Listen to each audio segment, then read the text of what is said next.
He had married her out of pity, or so he believed, but the moment she seized control of their wedding night, Royce Barrett faltered. Just 3 hours earlier, he'd stood at the altar certain he was making the right choice. The woman beside him wore a plain dress, her eyes lowered, her vows so faint he almost missed them. To the townsfolk his act would look noble, charitable even. A man with land and a name, marrying a woman with nothing, granting her protection. But now, as dusk slipped away and the last traces of light bled through the windows of his house, something felt wrong. Willa hadn't spoken since they'd returned. She moved through the rooms with a strange assurance, her fingertips brushing the table's edge, the back of a chair, the frame of the doorway. Not curious touches, but familiar ones. When he poured her water, she gave no thanks. She only watched him. Her green eyes measured him with an intensity he couldn't decipher. He had expected gratitude, perhaps timidity, maybe even the nervous hesitance of a bride stepping into a stranger's home. Instead, he found silence. Silence that carried the weight of intention. Royce tried to dismiss it. Weariness from the day, the heaviness of change. But when he caught her reflection in the darkened glass of the window, she wasn't looking at the room. She was looking at him. And she was smiling, not with joy, not with relief, but with something that sent a tight ache through his chest. It was then that Royce Barrett understood something impossible. He did not know this woman at all. He had married her believing he understood. A fragile soul, someone desperate, someone who needed saving. But the woman watching him now did not look fragile in the least. And when she finally spoke, her voice bore none of the softness she had whispered at the altar. "You look tense."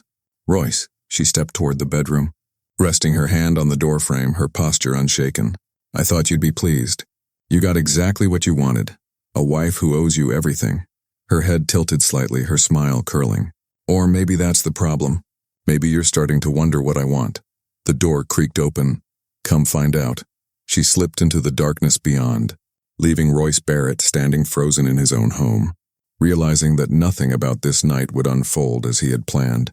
He remained in the center of the main room, his hands hanging uselessly at his sides. The wood beneath his boots groaned as he shifted, every sound unnervingly loud in the stillness she had left behind. His own breathing filled the silence, ragged and uneven, as though he'd been running rather than standing motionless. 3 weeks earlier, he had found her outside the general store. She sat on the wooden steps with a torn bag slumped at her side, her hands folded in her lap, eyes fixed on nothing. The storekeeper had mentioned her wagon breaking down 2 miles out, her axle shattered, her belongings ruined. She had no family, no money, no destination. Royce had watched her for several minutes before approaching. She never lifted her gaze to passers-by, never asked for help, just sat with an unnerving stillness as if waiting for something, or someone. When he finally offered assistance, she raised her eyes to his face. Green eyes, sharp and assessing, studying him for an eternity before she spoke. "What would you want in return?" The question had startled him.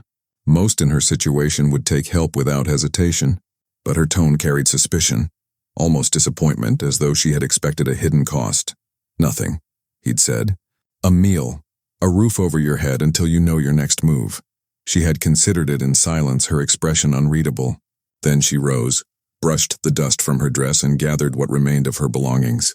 All right, that was how it began. She stayed in his spare room, quiet and self-contained. She cooked now and then, though not at his request, cleaned spaces he hadn't asked her to touch. Sometimes he found her at the window, staring out over his land with an expression he could never decipher. After a week, he made the offer. Marriage, security, a permanent solution. Practicality, he called it. He needed someone to manage the house. She needed stability. It made sense, her answer had been immediate. She looked at him with those same measuring eyes and simply said, "Yes." No relief, no gratitude, just acceptance, as if she had been waiting for it all along. Now, on their wedding night, Royce felt the weight of that choice pressing into his chest. He had believed he understood what he was doing. A man with resources, a woman in need, a transaction. Simple, balanced. But the woman who had slipped into that bedroom, her movements assured, her voice transformed from whisper to command, that was not the woman he thought he had married. His feet carried him toward the door before he realized it. His hand touched the rough wood of the handle, familiar beneath his palm, but he stopped, fingers hovering above the latch. What was he walking into? The thought should have been absurd. This was his home, his bedroom, his wife by law and vow. Yet in the half-dark, Royce Barrett felt something he had not known in years. uncertainty, and beneath it something far more dangerous. Fear, not fear of Willa herself, but of what he might uncover about his own motives if he opened that door. The choice was snatched away. The door swung open. She stood in the frame, backlit by the glow of the single lamp inside. The faint light etched her silhouette through the thin fabric of her dress, and Royce instinctively stepped back. She noticed and smiled. Second thoughts? No. His voice came out rough, harsher than intended. He cleared his throat. I was just thinking. About what? She leaned lazily against the doorframe, arms folded. What should have looked defensive appeared instead like a predator settling in to observe. About how we got here? She asked. Her tone was quiet, but every word cut. About how you decided I needed saving. How you looked at me on those steps and saw someone helpless. Someone you could fix. His jaw tightened. I saw someone who needed help. There's nothing wrong with that. No, Willa agreed softly. Nothing wrong with helping. But you didn't help, Royce. You collected. She pushed off the frame and slipped back into the room. He followed, drawn forward despite himself. The bedroom was sparse, practical. A bed with a simple quilt, a dresser, a window overlooking the corral where his horses stirred restlessly in the dark. Willa crossed to the window, her back to him. When she spoke again, her voice shifted, gentler but no longer veiled. The mask was slipping. You want to know what I saw when you offered me help? She asked. I saw a man who was lonely, a man angry at being lonely, too proud to admit it. So you framed me as charity, not as need. Heat flared in his chest. That's not true, isn't it? She turned to him. The lamplight sharpened the lines of her face, and for the first time he truly saw her, not beautiful in the ordinary sense, but striking, commanding. You never asked me what I wanted, Willa said quietly, her voice steady. Where I was going before the accident, what I was running from, or running toward. You only looked at my circumstances and filled in the rest yourself. Royce's jaw tightened. I offered you marriage, security. That's more than most men would have done. No, she corrected softly, taking a step closer. You offered yourself an excuse. A way to stop being alone without admitting you needed someone. You gotta keep telling yourself you were self-sufficient, noble, generous. Another step closer, her gaze unwavering. You married me because you were too stubborn to admit your own need. So you found someone you could pretend needed you instead. He wanted to deny it, to push back against the accusation, but the words refused to come. Deep in his chest, something recognized the truth laced in her voice. Why did you accept then? He asked, the question rougher than he intended. She stopped directly in front of him, close enough that he could smell the faint scent of soap clinging to her skin, close enough to see every shade of green in her eyes. Because I knew what you were doing, she answered simply. And I wanted to see if you were strong enough to admit it. Her hand rose, fingertips brushing lightly against his jaw. The touch sent a jolt through him, sharp and consuming, less about surprise and more about sudden awareness of her, of himself, of what simmered between them. So tell me, Royce Barrett, she murmured, her voice intimate and edged with challenge. Are you? His breath caught. Every instinct fractured. Push her away, pull her closer, walk out of the room, stay perfectly still. He didn't move. Couldn't. Her fingers slid from his jaw down the line of his throat to his collar. She smiled again, that unsettling smile from earlier. That's what I thought, she whispered. Stepping back, the loss of contact left him burning, unmoored, while she began unbuttoning her dress with calm, deliberate precision. Royce's eyes followed her fingers against his better judgment, each button released with steady confidence, revealing the pale column of her throat, the delicate hollow at the base of her neck where her pulse beat slow and steady. He told himself to look away. He couldn't. You're staring, Willa said, not even glancing at him. You're my wife. The words came out more defensive than certain. Am I? She let the dress fall from her shoulders, catching it at her waist. Beneath, she wore only a plain cotton chemise, nothing crafted to entice. And yet the simplicity of it made her seem all the more real, immediate, dangerous. Or am I just another possession you've collected? She asked softly. Something to control like your land, your horses? That isn't fair. No? She turned fully then, the lamplight throwing shadows across her collarbones, tracing the curves beneath the thin fabric. Then tell me, Royce, what do you really know about me? He opened his mouth, then shut it. His mind clawed for answers, details, anything that could prove her wrong. But there was nothing. Only her name. That she had been traveling. That her wagon had broken. That she'd accepted his proposal. Beyond that, assumptions, nothing more. You don't know, she said softly, reading the silence in his face. You never asked. You only saw what you wanted and then you stopped looking. She moved closer, and before he realized it, his back pressed against the wall. Her hands lifted, braced against the wood on either side of his shoulders, boxing him in. The reversal of control made the air shift between them. "I'm going to tell you something true," she whispered, her face inches from his. "And you're going to listen. No interruptions. No excuses." He managed a nod, his throat too tight to form words. "When my wagon broke down, I had two choices. Keep running with nothing, or stop and gamble on survival. I'd been traveling a long time, always moving, always looking over my shoulder, always staying one step ahead of something I couldn't outrun forever." Royce's heart pounded. "What were you running from?" "That's not important right now." Her palm pressed against his chest directly over his heartbeat. "What matters is that when I saw you, I recognized an opportunity. A man who lived alone. A man who had built a life of success but not companionship. A man who looked at me with something that wasn't quite pity, but close enough. You used me." Her eyes snapped up, fierce and unyielding. "No, I made a choice to survive. When you offered help, I took it. When you offered marriage, I saw safety, and I took that too. That isn't manipulation, Royce. That's desperation refined into strategy." His hands lifted of their own accord, gripping her waist, not to push her away, but to steady himself, to keep from drowning under the force of her presence. "But you weren't desperate when you said yes," he rasped. "You were evaluating me, weighing me, deciding if I was worth the risk. Yes." Willa didn't flinch. "Because I've learned that desperation without strategy is suicide. I needed security. You needed purpose. I thought we might provide that for each other. The only difference between us," her fingers trailed up his chest, brushing his neck. His pulse leapt beneath her touch, "is that I was honest with myself. And you weren't." Her words struck with brutal accuracy. "You saw a woman who needed saving. But what you really needed was permission to stop being alone. So you dressed up your desire as charity. It was never about nobility, Royce. It was about wanting." The truth landed like a blow. He had been lying to himself since the first day, pretending his offer had been duty, honor, generosity, when really it had been the pull of her green eyes. The way her quiet presence filled the silence in his house. The way having someone near gave him back a sense of purpose he hadn't known he craved. "You're angry," Willa observed, her tone calm. But she didn't retreat. If anything, she leaned in closer. "Good, anger is honest. More honest than the lies you've been feeding yourself." "I don't understand," he said hoarsely. "What do you want from me?" "I want you to stop pretending."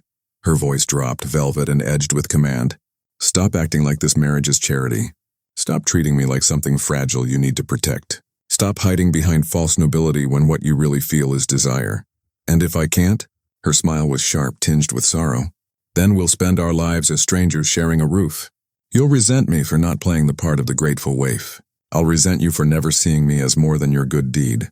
She leaned to his ear, her breath warm. "Or you can be brave enough to admit the truth, that you asked me to marry you because you wanted me, that the story of charity was just your excuse to take what you craved without admitting it, that every look, every quiet moment these past 3 weeks, you were imagining this." His grip on her waist tightened, dragging her closer as the last strands of his control unraveled. "Tell me I'm wrong," Willa breathed. "Tell me you don't want this. Tell me you don't want me." He couldn't, because she was right. "I do want you," Royce admitted at last, the words barely audible. "I've wanted you from the beginning. I just didn't know how to confess it without feeling like I was exploiting you." "Then stop thinking," she whispered, "and just feel." Her mouth found his, and the kiss was everything he'd been denying himself. Honest, demanding, achingly real. When she pulled back, her eyes held something softer than challenge.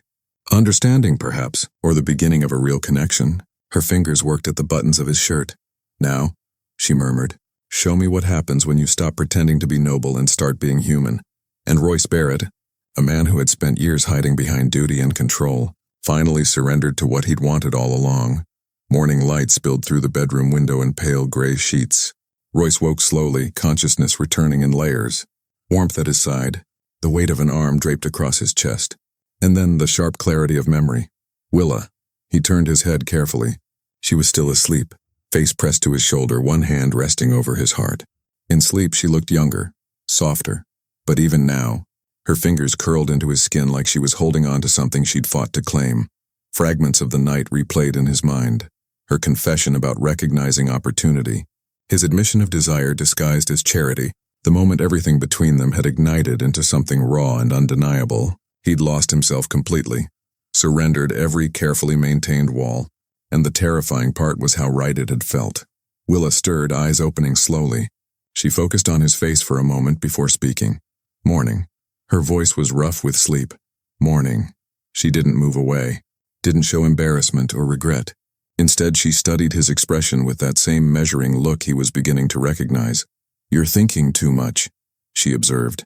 "You saw an opportunity and you took it," he said quietly. It wasn't quite an accusation, but close. "You needed safety. I was convenient." "Is that really what you think?" Willa shifted, propping herself up on one elbow. The sheet slipped slightly down her shoulder, and Royce forced himself to keep his eyes on her face. "That you were just convenient?" she repeated. "You said it yourself. I was running. I needed security. You offered it, yes." Her fingers traced idle patterns across his chest. "But convenience would have been accepting help and moving on when it was safe. Convenience would have been saying yes to marriage and keeping myself separate, distant." Her eyes met his. "What happened last night wasn't convenient. It was real." Royce caught her hand, stilling the movement. "How do I know what's real with you? You admitted you made calculated choices, that you recognized what I needed and used it. I did." Willa didn't deny it. "But calculations and feelings aren't mutually exclusive. Royce, I chose to stay because I needed safety. But I chose to be honest with you last night because I wanted something more than just protection." "What did you want?" She was quiet for a moment.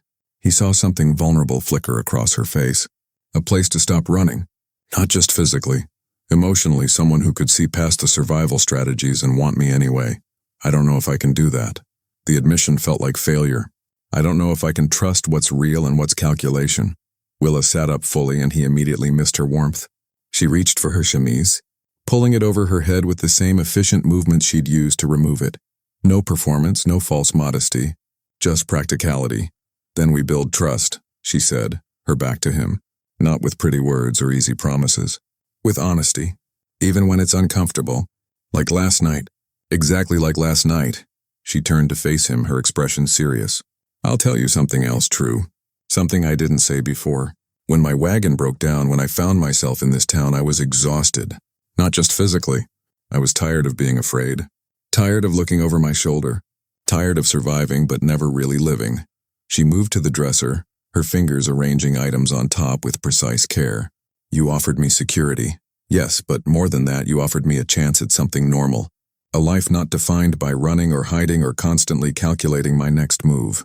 Is that what you're still doing?" "Calculating?" She glanced at him over her shoulder. "Old habits don't die easy. But last night, when I told you the truth about why I stayed, when I challenged you to be honest about what you wanted, that wasn't calculation.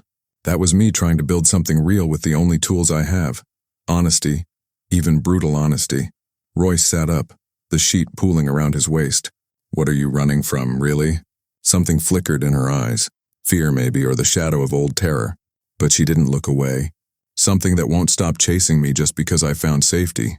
Her voice was steady despite the tension in her shoulders. "Something that might find me eventually, no matter how careful I've been. Then we deal with it together." The words came easier than he expected. "Whatever it is, whoever's after you, you're not alone anymore." Willa's expression softened, and for the first time since he'd met her, she looked genuinely surprised. "You'd do that? Risk whatever consequences come from my past?" "I married you," Royce said, standing and moving toward her. "And last night taught me something. I'm tired of pretending my motivations are nobler than they are. I want you here. Not out of charity. Not out of duty. Because I want you, whatever that means. Whatever comes with it." She searched his face and he let her look, let her see whatever truth she needed to find. "We might not have much time," she said quietly. "If the past catches up, if the thing I'm running from finds me here, everything could fall apart. Then we make the most of the time we have." He reached for her hand. "And when trouble comes, we face it together." Willa's fingers interlaced with his and he felt the slight tremor in them. It wasn't fear exactly. Something closer to hope, mixed with caution. "I've never had someone willing to stand with me," she admitted quietly. "I don't know how to do this, how to be part of a partnership instead of just surviving alone. Neither do I." Royce pulled her closer. "But we'll figure it out. One honest conversation at a time." She leaned into him and for a moment they stood together in the quiet morning light. Outside, horses shifted in the corral. Birds called to each other. The day was beginning. Ordinary and unremarkable, except everything between them had changed.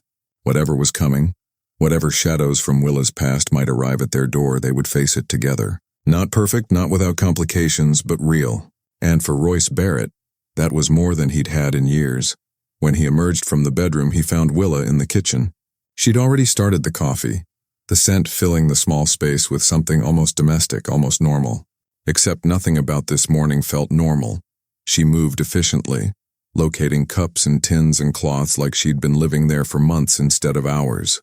Each action deliberate and confident. "You know where everything is," he said, leaning against the doorframe. "I've been watching."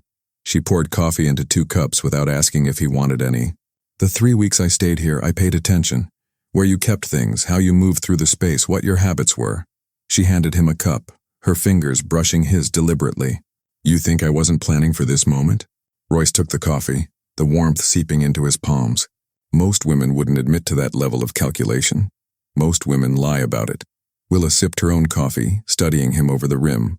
"I decided last night we weren't going to be like most married people. So no more lies. Not about anything important, even if the truth is uncomfortable. Especially then." He drank, buying time to organize his thoughts. The coffee was strong, bitter, exactly how he liked it. Another detail she'd observed and remembered. "What do you need me to do today?" she asked, setting her cup down. "Around the property. I assume there's work?" The question caught him off guard. He'd expected her to retreat into some version of a wife's traditional role. Instead, she was asking for tasks like a hired hand looking for direction. "The horses need to be moved to the east pasture," he said slowly. "And there's fence repair near the creek. Nothing that requires 2 people," she finished. "Good. Show me." An hour later, they stood together at the corral fence. Royce had saddled 2 horses, and Willa examined hers with the kind of attention that suggested she actually knew what she was looking at. Her hands ran along the animal's neck, checking the cinch, adjusting the reins with practiced ease. "You know horses," he said. "I know a lot of things you haven't bothered to ask about." She swung into the saddle with smooth efficiency. "My father bred them before he lost everything to bad debts and worse decisions." Another piece of her history, offered casually, like she was commenting on the weather. Royce mounted his own horse, watching the way she settled into the saddle. Comfortable, natural. Nothing about her suggested the helpless woman he'd convinced himself he was rescuing. They rode toward the east pasture in silence. The morning sun climbed higher, warming the air, and Royce found himself hyper-aware of her presence beside him. The way she sat in the saddle, the competent handling of the reins, the occasional glance she sent his direction, reading him the same way she'd been reading everything else. "You're angry with me," she said at last. "I'm adjusting." "To what? Finding out I'm not what you expected? Or finding out you wanted exactly this and were too proud to admit it?" Royce pulled his horse to a stop. Willa did the same, turning to face him. The landscape stretched out around them, empty and vast. No witnesses to whatever was happening between them. "You played me," he admitted. "Manipulated the situation to get what you wanted." "Yes." Her voice stayed even. "But you were right about why I did it." The words cost him something to say. "I was lonely. Too stubborn to do anything about it, honestly. So I found a way to get what I needed while maintaining the story I told myself about who I was." Willa's expression softened slightly. Not much, but enough for him to notice. "That's the most honest thing you've said to me since we met. Don't expect it to become a habit." She smiled at that, quick and genuine. "I wouldn't dream of it." They continued riding, something shifted between them. Not fixed, not resolved, but acknowledged. The horses moved easily beneath them, and Royce caught himself watching her more than the landscape. When they reached the creek where the fence sagged low, Willa dismounted and immediately began assessing the damage. 3 posts had rotted through. "We'll need fresh timber," she said, crouching near the worst section. "And new wire. This is beyond simple patching." Royce joined her, their shoulders brushing as they examined the fence line. The contact was incidental, practical, but he felt the heat of it anyway. "Tomorrow," he said. "I'll bring supplies from town. I'll come with you." "That's not necessary." Her eyes met his, steady and challenging. "Yes, it is. Because eventually people are going to see us together.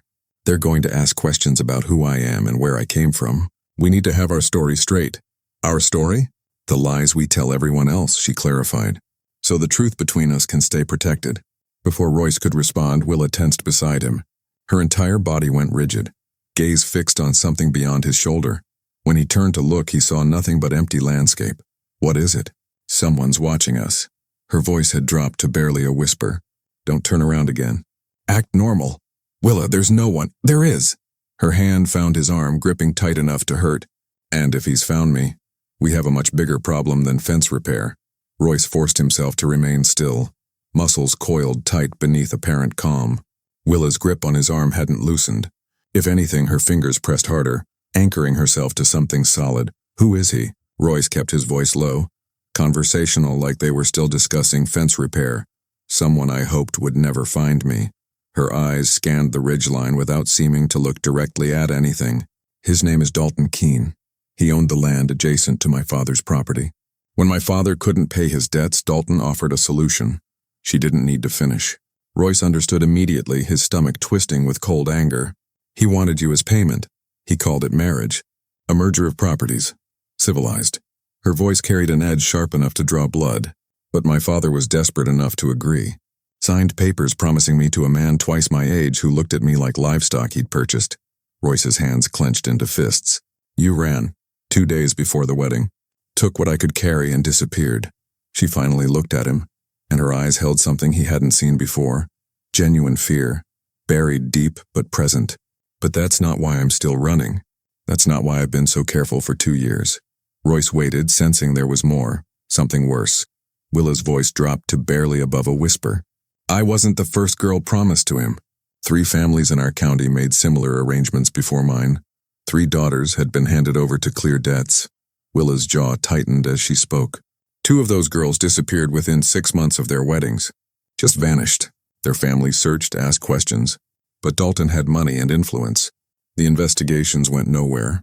Eventually, everyone just stopped talking about it. The implications hit Royce like a physical blow. You think he killed them? I know he did. Her certainty was absolute. The 3rd girl, Marn, was my friend. She tried to warn me before her wedding, said Dalton had. Strange ideas about wives and obedience. About what happens when property doesn't behave the way it should. Willa's voice cracked. Marn disappeared 4 months after she married him. Her mother still searches for her body. Rage boiled hot in Royce's chest, a fury so sharp it threatened to consume him. Why didn't you go to the law? With what proof? Whispers, suspicions? The word of a terrified girl against a wealthy landowner? She shook her head. No one would have listened. And even if they had, I'd be dead before an investigation concluded. So I ran. And I've been running ever since, until now. Royce turned fully to face her, his mind already moving through possibilities. He's found you, which means we need to decide right now how we're going to handle this. Her eyes searched his face. We could run again, both of us. Leave everything and disappear. Is that what you want? No, the word came fierce, certain. I'm tired of running, tired of looking over my shoulder, tired of him having power over my life. Then we don't run. Royce's voice was steady, resolute. We face him, but we do it smart. We build a case he can't fight his way out of. How? He has contracts, money, influence that stretches further than this territory. He has money and papers, Royce said.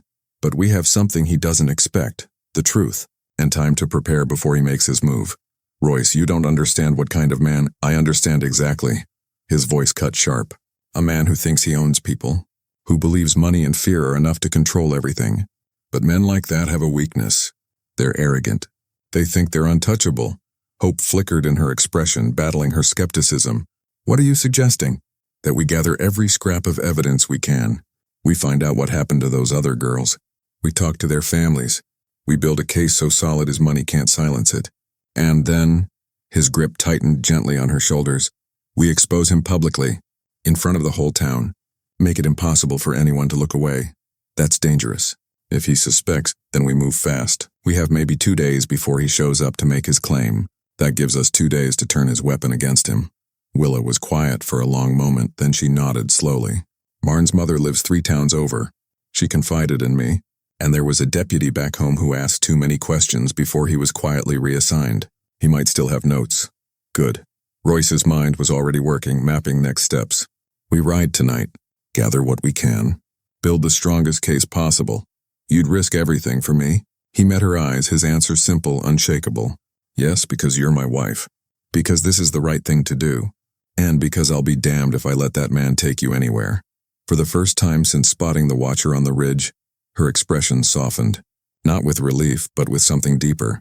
Trust. We should head back, she said. If he's watching, we act normal. Like we don't know. That gives us the advantage. They mounted up and turned toward home. But this time neither felt like prey. They felt like hunters preparing a trap. The house was just as they'd left it, empty and peaceful. But Royce could feel eyes out there beyond the ridgeline. Watching. Let him watch, Royce thought grimly. Let him think he's already won. In 2 days, Dalton Keene will learn he's the prey. They rode through the night, pushing the horses hard, stopping only at a creek for water. The darkness was no longer threat but cover, a cloak to protect what they needed to do. By dawn, they reached the outskirts of a worn-down house sagging with grief. Willa dismounted, knocked firmly. The woman who answered, Martha Blake, looked like sorrow had carved her down to bone. Gray hair hung limp, her face weathered by loss. Recognition flashed in her eyes, followed by fear. You shouldn't be here, Martha whispered, scanning the road. If Dalton finds out, he already has, Willa said steadily. That's why I'm here. I need to know everything about Marn. Everything you told the law. Everything they ignored. Martha's hands trembled as she opened the door.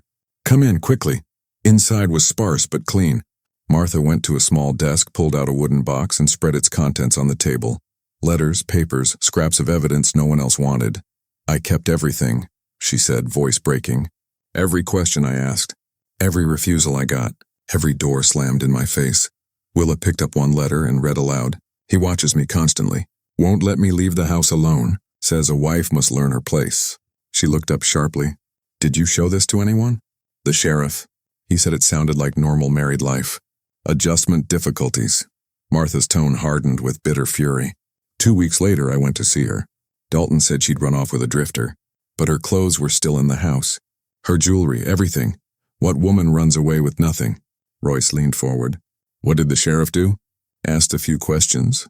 Dalton showed him papers. Claims Marn signed over her belongings before leaving. The investigation ended 3 days later. Martha's eyes met Willa's. You were right to run. You'd be in an unmarked grave by now if you hadn't. Will you testify? Willa asked. Publicly. Against Dalton, against his lawyers, his money. Tears glistened, but Martha's voice was iron. I'd testify against the devil himself if it meant justice for my daughter.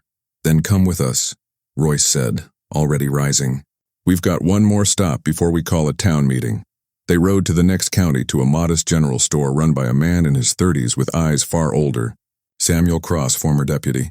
When Willa explained, Samuel went silent, then disappeared into the back. He returned with a worn leather journal. I kept my own notes, he said, flipping it open. Pages upon pages of careful detail. 3 missing women, all married to Dalton Keene. Same pattern every time, he claims they ran. Belongings left behind, no bodies. I tried to push the investigation. My captain told me to drop it or lose my badge. I lost it anyway. Will you testify? Royce asked. Samuel's smile was grim. I've been waiting years for someone to ask. By sunset, they were back in their own town. Royce went straight to Arthur Webb, the magistrate. Within an hour, word spread. Emergency town meeting. Tomorrow morning.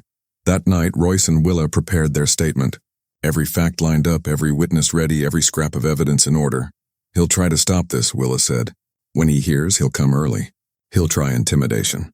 Let him try. Royce's voice was steel. By this time tomorrow, everyone will know exactly what kind of man he is. Morning came with hooves pounding the road. Royce looked out the window. Dalton Keene riding hard, 3 hired men at his back. Not lawmen, thugs. Willa joined him, pale but resolute. He brought reinforcements. So did we. Neighbors were riding in from the other direction. Men and women Royce had known for years. And at the front of them, Arthur Webb and Marshal Clayton Hayes. Dalton pulled up short when he saw the crowd. For the first time, his confidence faltered. Royce Barrett, he called, but his voice lacked authority. We need to discuss the matter of my wife. She's not your wife. Royce stepped onto the porch, Willa beside him. His voice carried steady and strong. She's mine. And in about an hour, this whole town is going to hear exactly why she ran from you. Why did 3 women vanish after marrying you, Dalton? Why do their families still search for bodies you'll never let them find? Dalton's face drained white, then flushed with furious color. You have no proof, none of it. Actually, Samuel Cross stepped forward, journal in hand. We have more than enough. Records, witness statements, letters, all the evidence you buried with bribes and influence. Martha Blake moved beside him, her hands trembling but her voice clear. My daughter's letters, every word she wrote before you killed her. Dalton glanced at the growing crowd, suspicion and disgust rising in every gaze. For the first time, Royce saw fear in the man's eyes. "The town meeting begins in 30 minutes, Arthur Webb announced firmly. "We'll hear this testimony in full." The hall filled quickly, every chair occupied, people pressed along the walls and doorway. Royce had never seen so many neighbors gathered except for fires or funerals. Today felt like both. Arthur Webb struck his gavel. "We are here to examine claims regarding Dalton Keene and his attempt to enforce a marriage contract with Mrs. Willa Barrett." "Mrs. Barrett, you have the floor." Willa rose, her hands trembling until she steadied them. She wore her plainest dress, no shield of wealth, no armor of protection, just a woman prepared to speak truth. 2 years ago, my father signed papers promising me in marriage to Dalton Keene, she said, voice carrying strong. I was 19. I had no say in it. When I learned what awaited me, I ran, not out of defiance, but out of terror. Terror of what? Arthur prompted, though they'd rehearsed this moment. Of ending up like Marn Blake, like Sarah Hendress, like Emma Croft. Willa's eyes locked on Dalton. 3 women who married him. 3 women who disappeared within months. 3 families who never found their daughters' bodies. The hall broke into whispers. Dalton shot up. Outrageous lies. They abandoned their homes. There's documentation. Paperwork saying they left. Samuel cross-countered, his journal open. But no witnesses, no letters afterward, no evidence they live anywhere in this territory. I was deputy in the counties where 2 of these cases occurred. Each time it was the same. Letters grew frightened, then silence, then Dalton claimed abandonment. Every investigation smothered by his wealth. Martha Blake rose next, tears streaking her cheeks as she held a letter high. "This was the last thing my daughter wrote me," she read aloud, voice shaking. "Mother, I'm afraid. He locks me in. Says wives who disobey must be taught lessons." I see hate in his eyes. "I don't know what to do." Her voice broke. "When I went to her home, Dalton said she ran away with a drifter. Yet her wedding ring was still there. Her locket with my picture. What woman runs away leaving the only things that matter?" The whispers turned to outrage. Faces shifted from doubt to horror to fury. Dalton's lawyer stood, voice sharp. "None of this is proof, only grief and speculation." "Then explain this." Royce rose, holding up documents from the county office. 3 marriage contracts. 3 dowries paid. 3 properties signed over to Dalton Keene, each within weeks of a wife's disappearance. And 3 investigations that ended the moment Dalton bought off the sheriff.